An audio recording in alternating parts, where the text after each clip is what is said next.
Okay, I trust that the stream is on now. So sorry for the delay for those who are watching at home.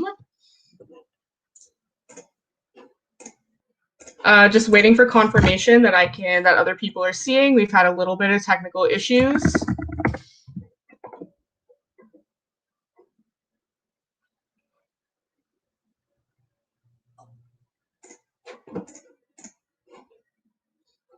All right, we are all good. Thank you so much for your patience, everyone. So hello, my name is Rand. You obviously know me from Marching Arts Access, Safety, and Inclusion Network. We are a community-led organization dedicated to equity and safety in the marching arts, where equity, safety, and well-being will never be prized above a score ever again. So we are so thrilled to bring you 4 amazing women leaders in the community today for our Real Talk Town Hall on women's leadership. So we're going to get started with a quick round of introductions, and I'm going to be going clockwise from who I see. So we're going to be starting with Raychel.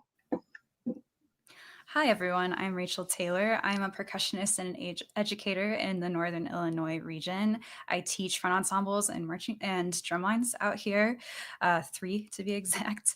And I'm also the founder of Girls March, which is an organization that advocates for women in the marching arts, specifically percussionists, because I'm a percussionist. Although we, of course, would love to expand out to women in brass, because we know that we're all experiencing very similar issues in male-dominated, areas.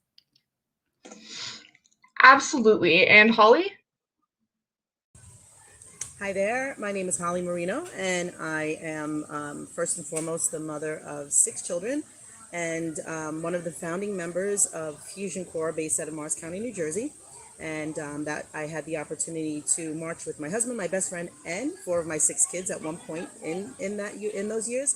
I've been in the activity since I'm 10, so I'm very passionate about it, and I think it's a great community for everybody, and I'm so excited to be part of something like this and trying to bring knowledge about the activity and women in the activity as well, and how we can grow within and beyond our activities. So thank you so much for having me as part of this discussion. No problem. We are so thrilled to have you. Erika? Hello, everyone. My name is Erika Plez. I am here in Delaware. I currently work at a registered agent company called Cogency Global, where I'm a client service specialist. I'm a color guard tech. I teach at 4 different color guards, Unionsville and PA, AMP A, AMP Open, and also Shawnee, and all in Jersey. I also have 2 YouTubes that I host. So the first one is Beyond the Color, and the other one is Color Guard with Plez. So be sure to check those out if you have not already. Absolutely, and everybody will get a chance to have those promoted again at the end, so hopefully you can go check those out after the stream. And moving on, lastly but not least, to Andrea. Hi, everyone. I'm Andrea Brown. It's wonderful to be here. Thank you so much for the invitation. I am currently in my 3rd year as Associate Director of Bands and Director of Athletic Bands at the University of Maryland at College Park, which is right outside of Washington, D.C. I've been in the world of collegiate pageantry activities for quite a while at various schools. And then I've also been involved with the drum corps activity as a brass player for a long time as well, as a marching member, and then also on the staff side of things for about 15, 16 years at various places. And then currently I am what I consider a judge in waiting, in that I am on the list and part of the judging community for DCI, but haven't actually judged a performance yet, hopefully soon. I'm the original member of the DCI Women's in Step Committee, which is transforming to topics and subjects and ideas beyond that, which is exciting. And then I also founded a Facebook group for women band directors from all over the world. We have about a little over 3,800 members now, and it is called Women Rising to the Podium. Thank you so much. So as you can see, we have 4 absolutely amazing women here who are going to be sharing their experiences. So the first question I have for everybody to think about and speak on is, what experiences drove you to seek leadership positions or step up to take kind of leadership in the community? And don't think this has to go in order. So if any of you feel ready to answer, just go ahead and chime in. Well, I'll go ahead and start off. So I've been in color guard since, or just in the activity since I was 15. I joined marching band and then indoor guard. And then I started to play the oboe actually my junior year of high school, which is so odd. I know it's such an odd instrument, but I actually loved it. So I loved being in marching arts. I loved being in color guard and everything like that. But, what got me is that I just didn't see too many people that looked like me in those higher positions. So I think with my outgoing personality and everything like that, that's what led me to, of course, like have so many friends and just have people who are like, oh my God, Erika. So I was like, I've always been like that cheerful, positive, bubbly person. So I use that and I'm like, you know what? If I can walk in a room and make all these people feel this type of way, then I feel like that's a good quality to have, to be a leader. So why not try to be captain? So then I went on to be the captain of the color guard and at my high school and stuff like that. And just like even when I went and marched at Jersey Surf, when I did drum corps, like after a few years, like I auditioned to be the captain there, and I was the captain for the last 3 years before I aged out. So it was like I just felt like there wasn't a lot of people around that had my same skin complexion. I didn't see a lot of Black people in color guard. I didn't see a lot of Black captains. I didn't see a lot of Black instructors. So I was like, you know what? I'm gonna go ahead and I'm gonna start the trend. I'm not saying that there isn't any. Of course, we are here. We are here. But it's just I was like, I just want to make that mark. There wasn't that. I went to Washington Township High School in New Jersey, and there wasn't a lot there. So I was like, you know what? I'm gonna make that mark. I'm gonna be that one. I'm gonna be that first one. So that's what definitely drove me to sit here and be like, you know what? Let me go audition to be a captain. And I've just kept that mentality literally like every guard that I've been in. I'm like, if I'm not captain, I'm gonna like make sure that I'm the best flag ever, and like I'll be the flag section leader. Even if I'm not a section leader, if anybody needs help, I got you. Like, like just because it's like, I want to always be that person where somebody can look up to and be like, oh wow, like look at her. She's powerful, she's strong, she's, so that's definitely something that like has drove me to take on these leadership positions, but also still now, like, anything that like drives me to like, let me go try to get this promotion. Let me go try to sit here and like, ask for more money at the job. Like, you know what I'm saying? Anything like that. I just always use the, like, I want to see more Black women in power. I want to see more Black bosses. Like, so just different things like that. That's definitely where I come. I absolutely love the confidence. That was inspiring, honestly. Thank you. Thank you. Thank you. Look, it hasn't always been like that. But definitely throughout the years and like finding my voice. And that's definitely something that has like helped me. And once I found it, I'm like, oh, everybody's going to hear me.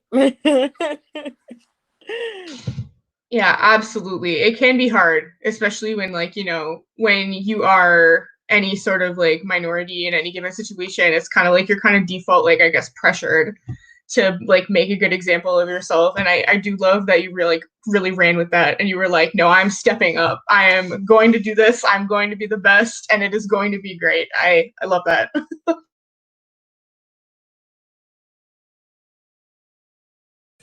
think I'll chime in now a little bit.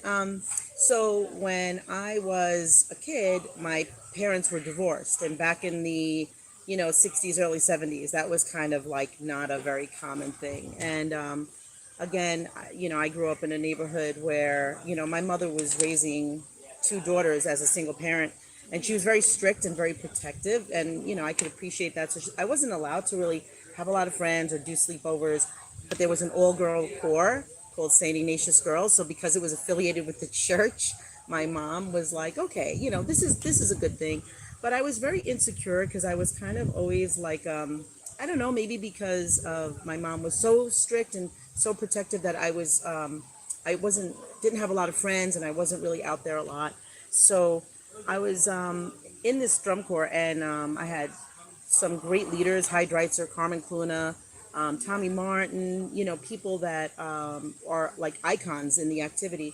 And one day, I didn't believe in myself much, and Hydriter had said to me this thing that stuck with me forever. He said, "You have one oar in the water and one oar out, and whether you sink or float, it's up to you."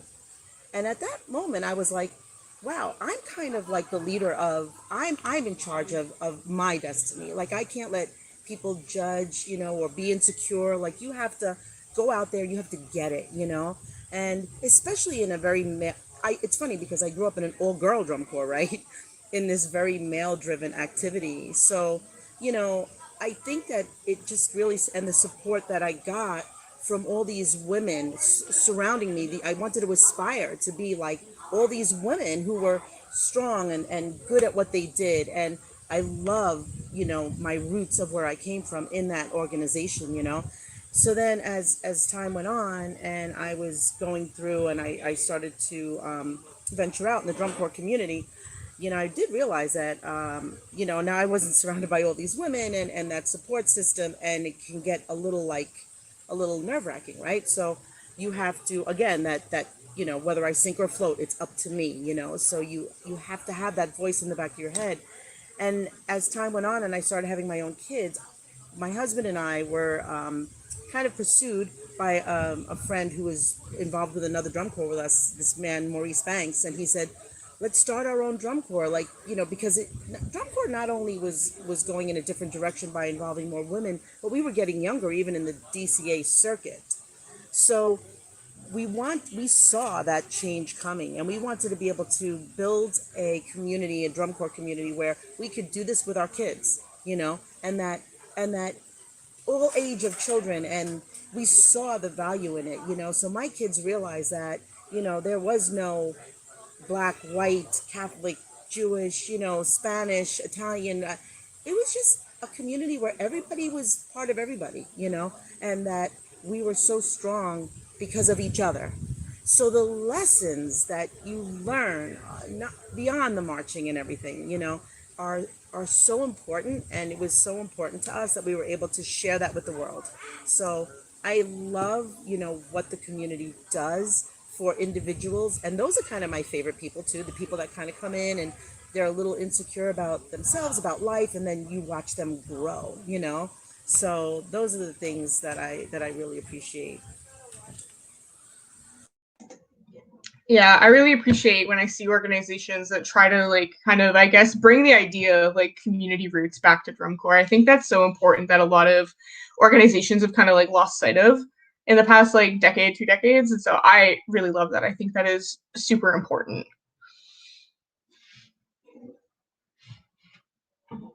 I'll jump in, I guess. I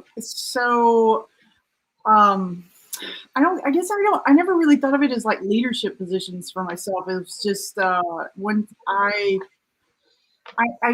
didn't age out of drum corps. I marched a couple of years, and then I went and did some music, some summer music programs with my concert instruments. I'm a horn player, so as I say, I went and played my real horn for a couple of summers.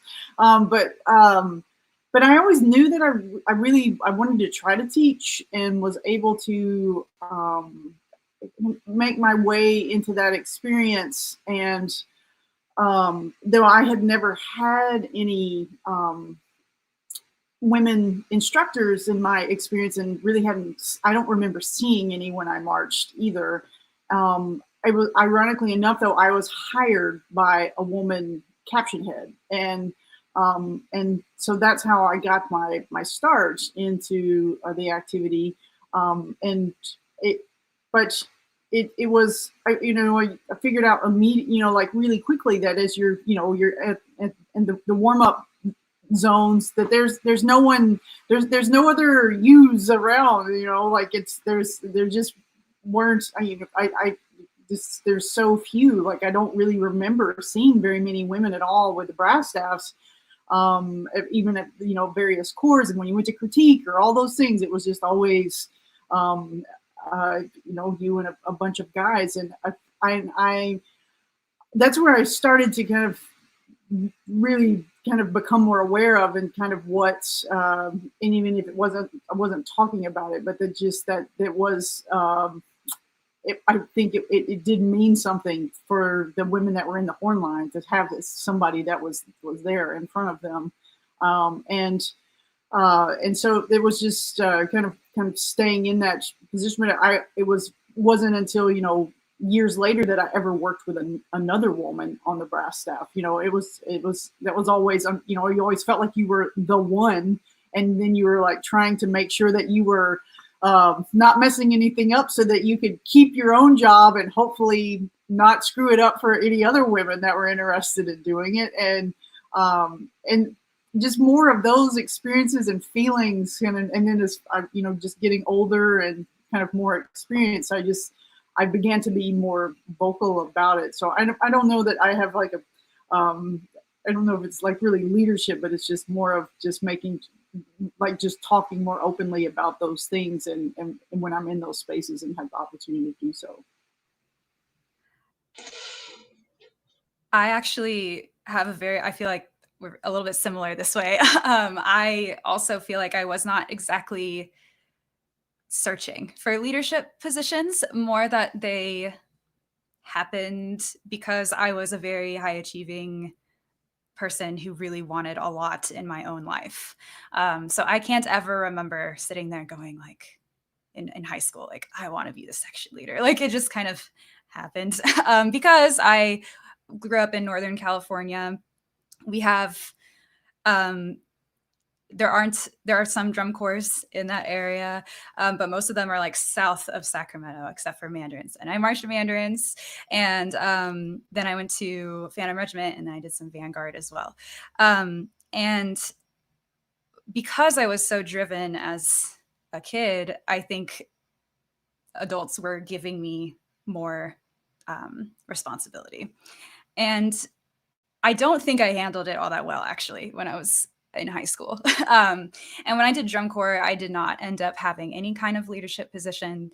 But I feel like I can identify with Andrea's story, because I did not think about my position as a woman in percussion until much later. So when I was going through undergraduate, being one of 10 girls in a studio of over 100 percussionists was an interesting experience. And I didn't really know at the time what was happening, but I was definitely starting to become more and more aware of how I felt very intimidated by the other women in the studio. I consistently thought of myself as one of the guys. And it took me a very long time to understand that those are actually very harmful thoughts, because they are self-destructive, and it also makes me alone. And towards the end of my undergraduate studies, I was like very confused as to why I didn't have any women friends. And it made so much sense, because as a kid, I was like, oh, girls are more dramatic, girls are this, girls are that. And it's not true. That's like society and patriarchy telling me this about myself. So I actually ended up kind of self-loathing in a way that I didn't know and I didn't understand until I was much older. So when I started to think about like, how do I change this? I remember, I'll never forget this moment. I was sitting in our studio class, which is a moment where everybody has to get up and play for everybody in the studio. And another girl in the studio had gotten up to play. And I remember thinking that I didn't exactly want her to succeed. And that really bothers me, because that's not who I am as a person. And I knew that as soon as that thought popped into my head. I was like, that is disgusting. Why did I just think that? And I don't want anybody to think that about me, And so I had to go into my brain and rewire it to figure out how to move past this vision of women in my own head. So I started organizing, along with a couple friends, UNT Percussion Girl Hangs. I went to the University of North Texas. So we would get together and just talk and like bake cookies. And it made all the difference in the world, because our experience at school was so competitive. We just wanted to be the best girl in the room. And, when we got into a room and finally started getting to know each other, we started to break down those barriers and those walls that we had been putting up. and started to understand that like I just didn't want anybody else to be afraid of me. You know, I wanted them to walk in by me in the hallway and say hello, or be able to come up to me and ask me a question, because I'm a very helpful person. I want to help people. And I didn't want someone to be scared of me just because they didn't know me. And then later on, I created Girls March because I just wanted to have that experience happen more often for more people. So bring women into a purposefully non-competitive environment where we could just learn from each other, be mentors to each other, and of course, learn from women instructors as well, because I also did not have a woman teach me until I think I was 19 or 20. So I just felt like more young women needed to see people succeeding who looked like them so that they saw a path forward for themselves. And I specifically made Girls March an organization for junior high and high school students for now, although I do want to have events for college-aged women and band directors and all that stuff as well. But I did that because I believe in trying to fix the systemic issue, which is we have girls who are interested in percussion in junior high. They go through high school and they start dropping out as they go up, right? So how do we fix that issue? And to me, that was not, let me create this really awesome, high achieving drum corps. Now, I do think there is room for that if somebody wants to go do that. But I really wanted to get at like the core issue. And so I don't know, I guess that's why, you know, Girls March came to be and why I ended up coming into a position of some kind of leadership in that way. It was just because I saw a problem and I really wanted to help fix it. Thank you. That was such an amazing answer. I think it takes so much bravery to realize like the extent of internalized misogyny and then have to work to undo that, and really the extent of internalized anything, because like, you know, it's a white cis man world out there. And so it's like you have to really think about how that affects your perceptions of yourself, and of course, even other people who look like you or are in the same positions of marginality as you.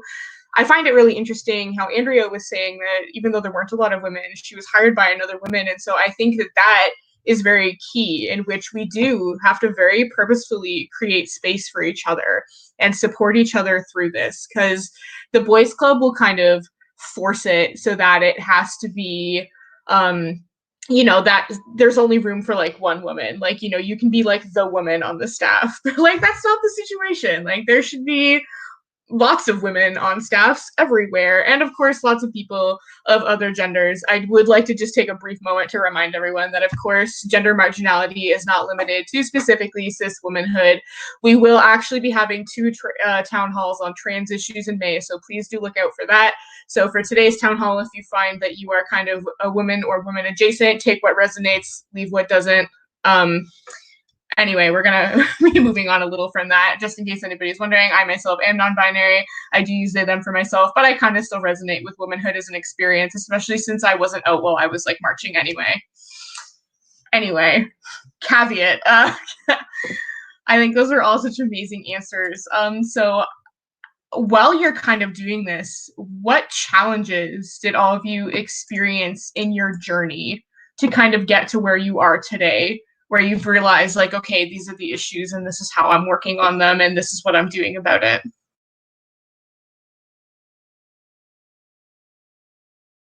Again, no particular order. If anything is coming to you, just go ahead. I'll chime. I just want to make sure. Is it too loud over here? Because okay. So I love hearing all of this stuff. I think it's so empowering as well. You know, and I find that as an executive director of a drum corps, right?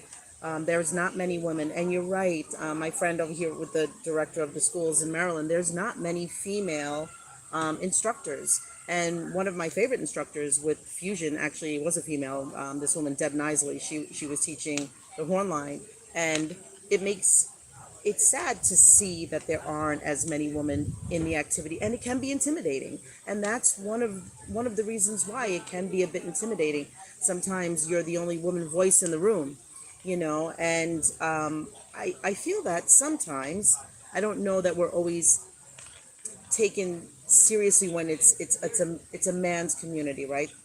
It's basically, you know, a male-driven activity from its history. I mean, we're trying to break barriers very quickly over, I would say that the activity has evolved quite a bit in the last 10 years. And, over the last 20 years, it's evolved somewhat, but we still have a long way to go. And it can be a little frustrating at times when, like a woman in charge or whatever, or a woman that's leading the way, let's say, sometimes people just naturally will go to the next person that happens to be a male to ask them, the same question that they may have asked you, and you gave them an answer. So it can be challenging, and when you have to kind of stand your ground, right? When you believe so fully in something, it seems almost like there's a little bit of a struggle, there's a little bit of tug and pull for it. And depending on your environment, depending on how you were raised, or depending on who you are, you might have a tendency to pull back a little bit, because that's what we do, right? Women, we want to make everybody happy. We're mothers, we're wives, we're daughters. Our job is to make everybody happy. But sometimes, that can work in our favor, because you do know that you can't always make everybody happy, but at the end of the day, what the decision has to be what's best for all, and you have to be able to, face those difficult situations and be able to confront them and, handle them professionally, but at the same time, not doubt yourself. I think for me, for a very long time, there's always that little doubt in my mind, am I good enough? Wait a minute, but he's a man, like and it's unfortunate that we feel like that, and I think it's the more support we get through the community from our fellow, from the women and men, and from, our peers within the community, the stronger we get, and look, at the end of the day, women, we juggle a lot of hats on the regular. So we have to trust our instincts and trust ourselves. And that goes back to that little voice in my head. You are in charge of your destiny. You do know, what's best, not what's best, but don't doubt, and I think we deal with a lot of doubt. I know that I have, but don't doubt, we need to stand strong. And I love some of these groups that you women have started.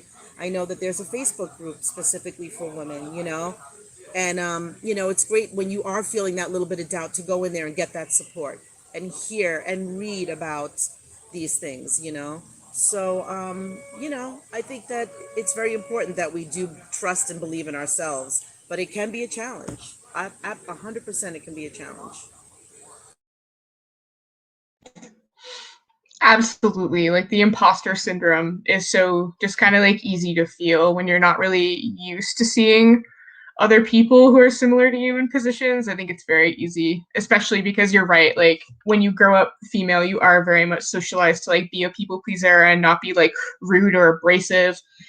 And sometimes those things are very necessary. I think we all kind of know that, especially in like marching arts, like, yeah.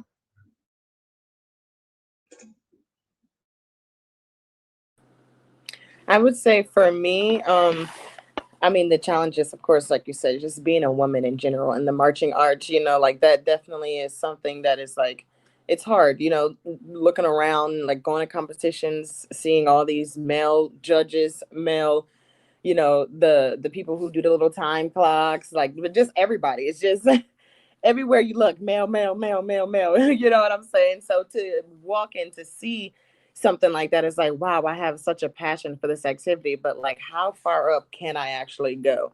You know what I'm saying? What is the scale?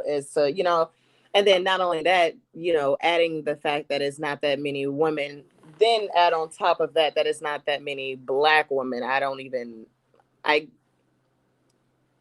literally couldn't even tell you a Black instructor.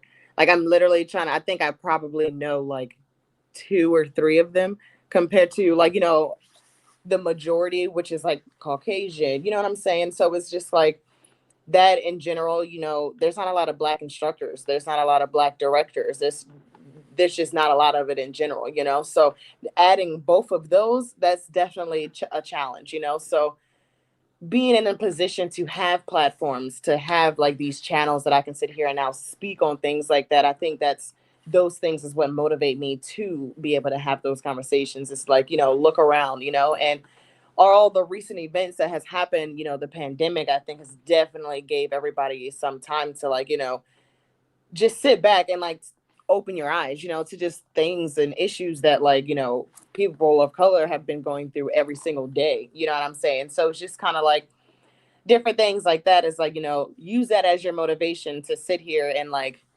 continue to like, make the marching arts better. It's of course this is not going to happen overnight. This isn't going to happen just because, COVID started and now all of a sudden we're all trying to be educated on pronouns and racism and everything like that. That's all great, but it's something that it's like, dang, imagine if this would have happened years and years ago. Imagine where we could be at right now. So unfortunately, it's about not focusing on the past and just, pushing forward and educating, you know what I'm saying? Not like you said, not having that self-doubt, like, just have it in your head before, like, oh, I don't know if I can do this. I don't know if I can sit here and be in this position. I don't know if I can do this. The world has shown us literally that anything can happen. You literally can be fine one day and then the next day you're gone. You know what I'm saying? So with that being said, it's just like, just go ahead and just do it. Like, just do it. You never know the impact that you would make. Like, just from starting my YouTube channels, there's like the amount of people that I've had like message me like, I love to watch your videos. Can you please give me some tips? Like, I'm not trying to like, come off like as being like rude or anything to like my students who are Black and stuff like that. Can you give me some hair tips? Can you give me some makeup tips? And I'm like, oh my God, like people are really coming to me over. I posted this one little makeup tutorial video, like, like to me, just thinking like, oh, look, here's my video. But other people was like, oh my God, this can really help. Like, that's making a difference. It may not be something big, you know what I'm saying? I don't have like 1 million subscribers yet. It's gonna come. It's gonna come. But and that's another reason, like that's the reason why I even started my channel, Color Guard with Plez, is because I'm like, there's not a lot of Black people in color guard in general. And then on top of that, a lot of people don't really know what color guard is if you're not in the marching arts activity. So it was like, in order to get everybody on board as to like seeing that, women, we are here, we are in this activity. Black people, we are here, we are in this activity. We have to get people who aren't in this activity to sit here and look and be like, oh, this is color guard. This is what you do. Wow. Like, you know what I'm saying? Why aren't people supporting this? Why don't we have more women in power? Why, you know what I'm saying? Like, I would love to see more women on the WGI board. Like, I would love to see more women, like, just little things like that. And it's like, it sounds so crazy right now. And it's like, I use this example all the time. Like, when I was younger, I literally used to make the joke all the time. Like, oh my God, I would love to be the president of the United States. Like, oh, I can't wait to be the president of the United States. But of course, growing up, I'm like, yeah, let's be realistic. That's never going to happen. Like, not only are you a woman, but then you're Black on top of that, and then we have Obama. And then we come to this year and now we have Miss Harris. So it's like, don't say can't, because women, I'm just saying the world better watch out, because us women, if Miss Harris becomes president, I hope nothing happens to Joe, but I'm just saying, like, just to have a female in power, oh, they're not even ready. Okay. They wouldn't even be ready just because like women, we're so strong. Yes, exactly. I love that. The president is female. I love that shirt.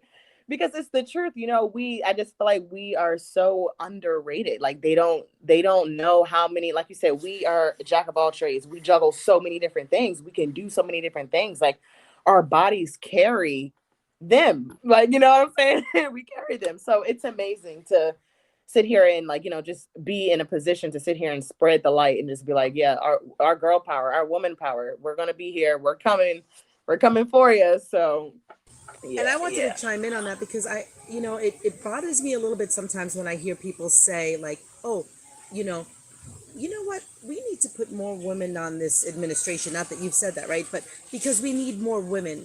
No, we deserve to be there. You don't just need more women on the panels, like on the administrations, because you want it to look diverse, because we deserve to be there, because we've earned that spot, because we can help the community and we deserve to be there, like you're right. We need more diversity like that because we deserve it. Yeah, absolutely. We cannot have that kind of, I unfortunately, like, it has been so great. So Erika was talking about how, like, everybody kind of seemed to have opened their eyes over COVID. And I think that that's a little true. And you also mentioned that, like, imagine these where we could be if these things happened like decades ago. Also very true. I think about that a lot, but I do also think that there's no time like the present to be doing these things. Better late than never. So, like, I'm really glad that people have at least started thinking about it, especially to make, upcoming seasons after this even better than they were before. But yeah, that means that a lot of groups have started, like, diversity committees or like DEI committees and things like that. But I feel like some groups haven't caught on that it means you have to listen to your DEI committee. You can't just like have people in like a cabinet to look nice. Like, when you have like a bunch of people who are saying like, hey, this stuff is sexist, racist, transphobic, and homophobic, do something about it. You can't just be like, but that would be hard. Like, you have to actually do things about it, which is like, learning process. But I do really like that people have been so emboldened to be like, no, actually, I'm not just gonna like let that slide anymore. Like, you absolutely can't do this. This is unacceptable. We're not gonna take this. Absolutely. I think you guys have all made such great points. That's what I was just gonna add in, like, that for me, I think my experience is that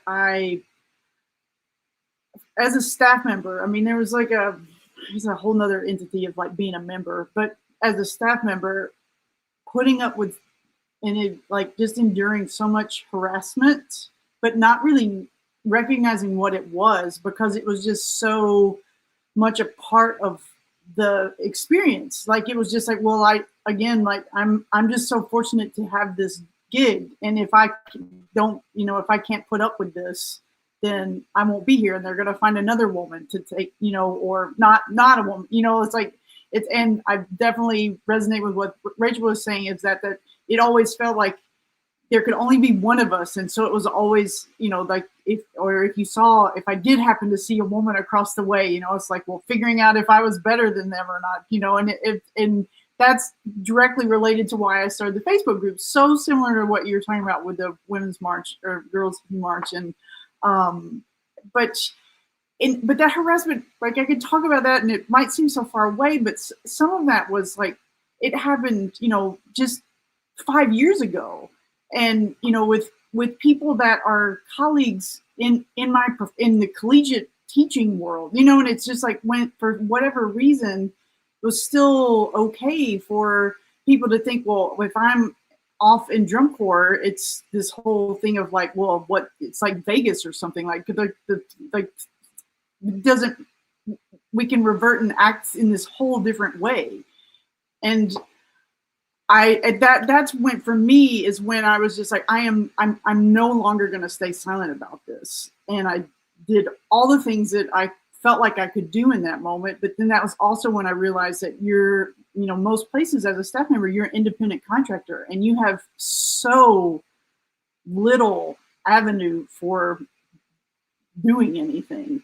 And so I have to kind of, that as far as like the original question about challenges, that's definitely a big reason of kind of what sparked me along this journey that I would say kind of really revved up for me after that experience, because it was like, well, if there's really no official way and no one at the organization is going to do anything about it, then I've got to try to just do things where I can, wherever I can, and however I can, to make at least women feel comfortable with raising their voices, and hopefully someday, and groups like with like this one of trying to, but those, they didn't exist at that time, and so I am very appreciative that we've come, at least as far as we've come so far. We've got so much further to go, but I don't know. I haven't talked about that a whole lot in public, but I apologize if it's kind of rambling, but it's definitely a part of my, as much as I love the activity, that is also, bundled up in it for me. Absolutely. Like, I think that there is really something to be said when you're mentioning that it's like Trump Corps Vegas or something. Like, I do think that because it is fairly male dominated, and because I do feel like people feel like they can get away with more, which is simply ridiculous. Like, obviously they can't. But some people definitely need to take a long critical think about themselves and their actions that they partake in every summer. So actually, on that note, I know that this was supposed to be question 5, but I'd actually like to skip ahead to it. And that is, what do you think men in marching arts who want to be good allies to women and gender marginalized people in the activity should know? Not to make it about men, but what are our hot tips for men here?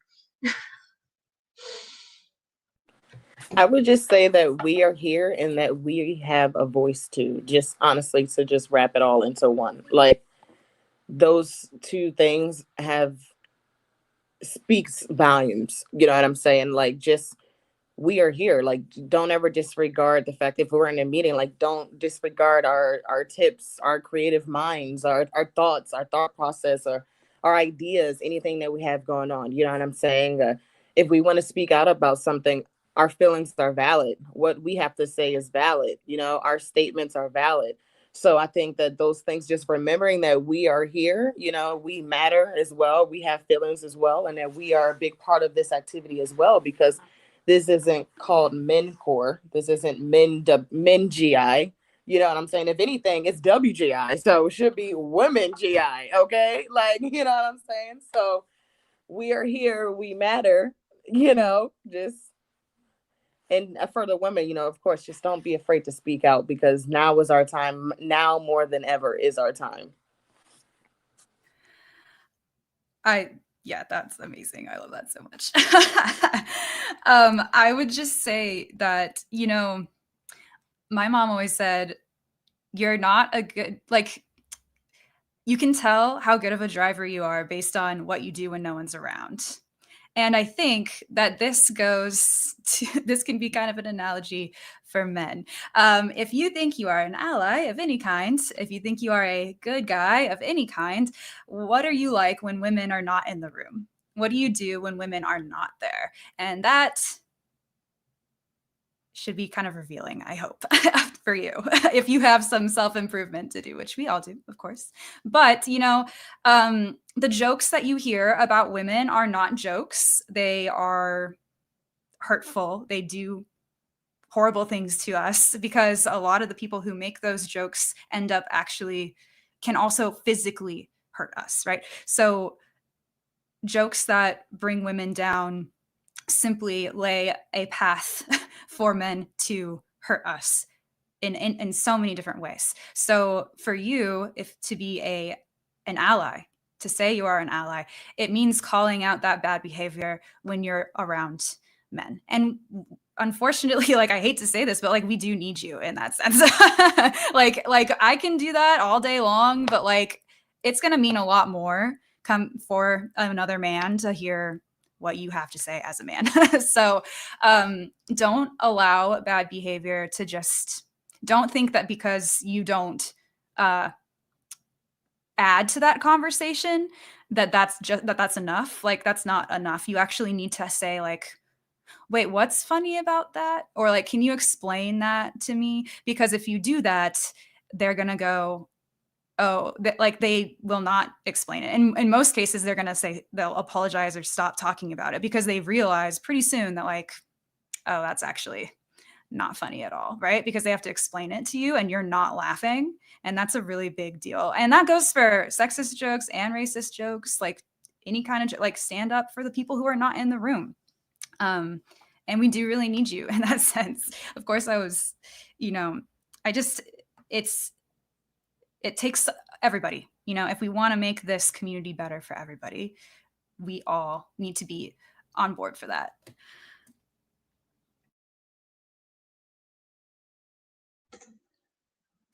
And I think that encouraging and empowering women, I think that's important. You know, even, you know, as a male, and I think that a lot of support I've seen come from some of the men that I've had to directly work with, and that support system does help. I think that when you have men or women, you know, that are kind of not supporting you in any way, it doesn't help to make your point or to get where we need to be.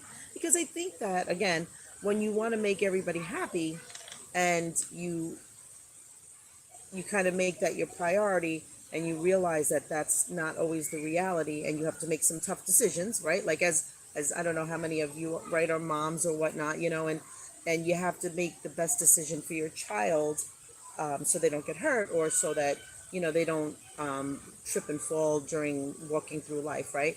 That you always, the best support you have is your husband or the father or whatever. In a working community too, we need to support each other. So just like you would, if you think about, you know, how you would handle a situation at home or how you would handle a situation with a family member, it should be the same in a working environment. You know, you wouldn't disrespect somebody in their own house. And, you know, within our own community, we need each other. We you know, rely on each other for that support, you know. And I think that, you know, in building people up, regardless of, you know, race, color, whatever sex you are, is important, you know. That's what drum corps, to me, drum corps was always about not seeing somebody for, like, who they were, meaning, like, you know, not seeing the color or not seeing the male or female or the religion or whatever. We were just one unit working together, right? So we should always approach everything like that. And, you know, it strengthens the activity as a whole. I don't really know where I was going with that for that moment, but I know, you know, I know what I meant to say. I just want to piggyback off of that and just say that I do think educators have so much power. You know, we'll never know what we say that will stick with a student. That is good and bad, right? So it's really important not to take your bad days out on your students, for that matter.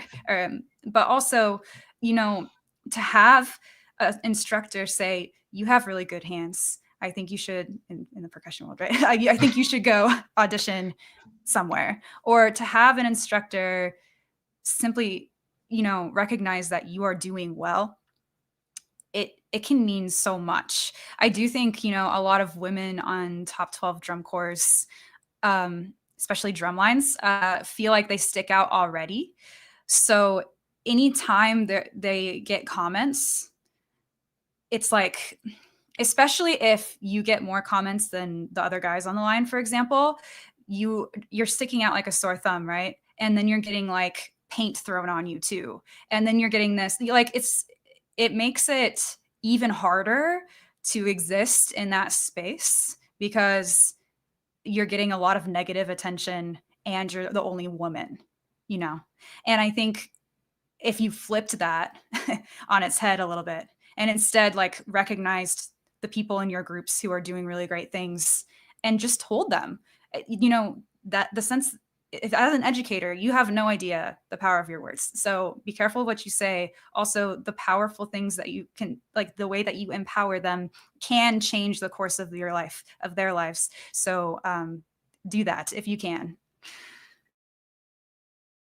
I mean, all wonderful things presented and offered by colleagues here. The only thing that I would offer, which is to our male allies, is to try to be open-minded about how things in the community might have to change in order for all of our voices to be heard. You know, it's so, you know, it's something that attracts a lot of people to, especially the drum corps activity, is the tradition and these things of kind of like this, you know, there's always the fight between the old ways and the new ways and all of that that's constantly happening. And but I think, you know, there's all of those battles that have to do with like rules and how we did, you know, things that are kind of in the procedural things. And somehow along the line, we never really thought about how we were dealing with all these other voices in the community. And it's, and I think, you know, sometimes I get really sad about that it went so long in such a, and even though there were so many diverse voices present, even if they weren't in large numbers, but still it was like you had to be assimilated into it, had to be this way. And so it's that that beautiful power of like working toward this goal, and everybody is working for this, you know, it's the only thing I've ever been involved with where everybody's truly trying to work toward perfection 24/7. But, you know, can we reimagine what that looks like now with all of these folks at the table, rather than saying this is the one way to do that? Absolutely. I think there's been so much good constructive advice. So men, I sincerely hope you're watching this. But if not, everybody just take a moment to send the link after this is posted to a man in your life who you think could benefit from these hot tips for men, as we put it. Free advice, really, $0. It costs $0 to be a good ally, actually. So frankly, I think everybody should do it. There is one thing I'd like to push back on a little, though. I think that I don't think we're in a position where we can, you know, like not see the difference between people, like kind of yet. I don't know if maybe we'll ever get there, but like, man, I think that we're in a spot where we really need to see the differences in people to be like, man, like this is who's in the room, this is who's not in the room. Like this is where we need to be like making these adjustments. It's kind of like, you know, like the argument between like, you can't really be anti-racist if you employ the whole like colorblind thing, because then you're not really like seeing the issue. So that's like the one caveat I would just personally like to add on to this. Not that anybody's point was like invalid or anything. I think everybody's right, because like when you're all in an ensemble together, like Holly said, like don't disrespect someone in your own house. You're all in that ensemble together. You are all working so hard to be adding something to that ensemble. Why would you treat somebody else in the ensemble who is also working towards the common goal that you are working towards like they're less, you know? Like it doesn't make any sense. Actually, I actually really like that. Don't disrespect someone in their own house. So we do actually have 9-ish minutes left in the live stream before Jitsi will automatically be like goodbye and cut us off. So I would like to remind everybody watching that we are taking live questions. If there is a question that you would like to give to us, I will pass that on. But until then, because it looks like none have come in yet, I would like to thank everybody for attending and give everybody an opportunity to promote something that they would like to put out there to anybody watching. I think I would like to let everybody know that DCA, Drum Corps Associates, has put together a really great, well thought out, a year in the making plan so we could get the marching arts back out there.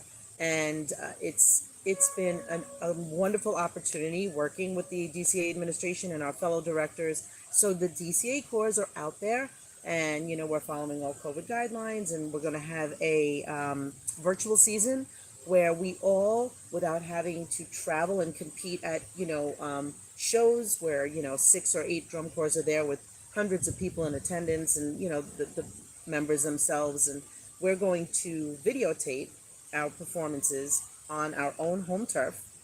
And what we will be doing is we'll be submitting them, and Box 5 Productions will be streaming them. So there, it's going, can I plug it? Yeah, so it's going to be, I believe, like $49.95 for the season, which would include the championship performances. And we're going to, they'll be judged, and we picked for a lineup. And it's just such a great way for us to kind of tiptoe back into it and be competitive. So Fusion had our 3rd rehearsal today, and it's been very exciting. You know, we've been, you know, trying to do the ensemble and you know, working together. Our designers are really creative in finding a way to design these shows where they could be socially distanced and everybody could be responsible. And it's because we're doing it in the lens, it's really giving us the opportunity to try different things. So the activity is constantly evolving. So in our, you know, everything that we're doing through the year, we're learning so much, and now we're learning a new way to be competitive as well. So, you know, I'm really excited about this. I'm really excited to get to know you ladies better, because I think I'd like to have all of you on our staff at Fusion. Not kidding. I really would love it. I'm always available. Great. There we go. I'll take you.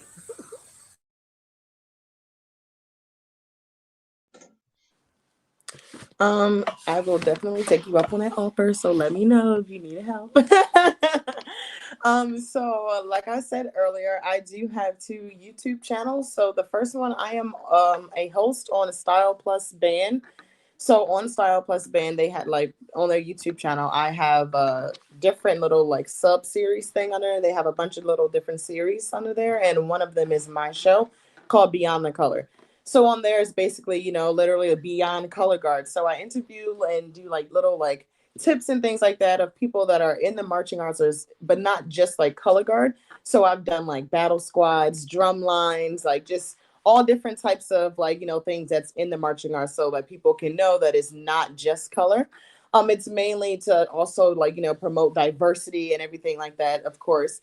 And then I also have my personal YouTube channel, which is Color Guard with Plez. Which is basically the same thing as Beyond the Color, but it's a little bit more personal because it's like a lifestyle YouTube vlog, and it literally just follows me in my life, just me, Erika, being in color guard. So like, me teaching, all the teaching blogs and all these little things, and just also other things that I just do on a regular. So make sure you go ahead and check out both of those. Again, that is Beyond the Color and Color Guard with Plez. So mine's pretty short. All I really have that I would say is if there's any women band directors out there that haven't found us yet on Facebook, it's really easy to find us. Again, it's Women Rising to the Podium. And then I would say anybody in the DCI community, if you have issues that you would like to bring to the InStep committee, that you're welcome to contact me, or if there's ways to access that committee as well through the DCI website. Girls March is hosting a music and leadership camp this summer. We took last year off because everyone did, right? But our first camp was in 2018. So we've done 3 camps total. We're doing our 4th one because we actually did 2 in one summer. So we're going to be in Coppell, Texas. It's in person because Texas. We're really, really excited about it. So if you have any students in the DFW area, or even somebody who wants to travel, I think we have somebody signed up from Iowa. So it's pretty amazing. We are also offering a virtual track for people who cannot or are not comfortable coming in person, as well as a college audit option, because we know that there's a lot of education that happens from observing, right? And so we want to be able to support those college-age women who are looking to go into teaching or are already teaching and looking for extra tips. That's going to be June 1st through 5th. You can go to girlsmarch.org to register. You can send that to all of your students.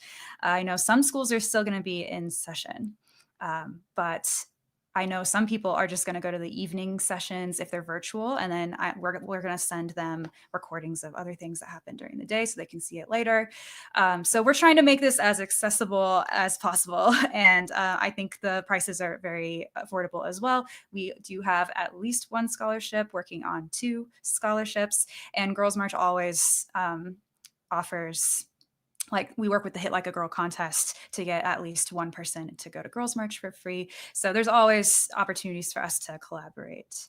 I would also just say that I'm working with the Guardians Drum and Bugle Corps to do some virtual like clinics. They're actually making it very educational this year. That's something I've loved about the Guardians. They are bringing outside people to come talk to their students who are marching, because, you know, I think Drum Corps talks about being super educational, and sometimes it's more just like high performance, right? It depends on like where you're marching, of course. But I really love that they are trying to bring people to their Drum Corps and teach about some different topics in a way that's like, if you're going to go into music education, this is something that we're trying to help you with. So that should check those out if you're going to be marching Guardians. That is amazing. I will actually also be talking to Guardians about some things this summer. So that should be a lot of fun, actually. There's still lots of spots, just FYI, anybody watching. We actually only have a minute left, so I want to say thank you so much to everybody. We did not get any community questions. However, one man named Tony says, "Thank you for doing this." So at least one man watched. Thank you, Tony. we love that for you and us. The sun is setting. I am looking dark and sketchy in the Canada. So anyway, all of the things that people talked about today, we will be sharing links on our social media, so please watch out for those. Thank you so much to everybody, and goodbye, I guess. Thank you so much. Thank you. Bye. Join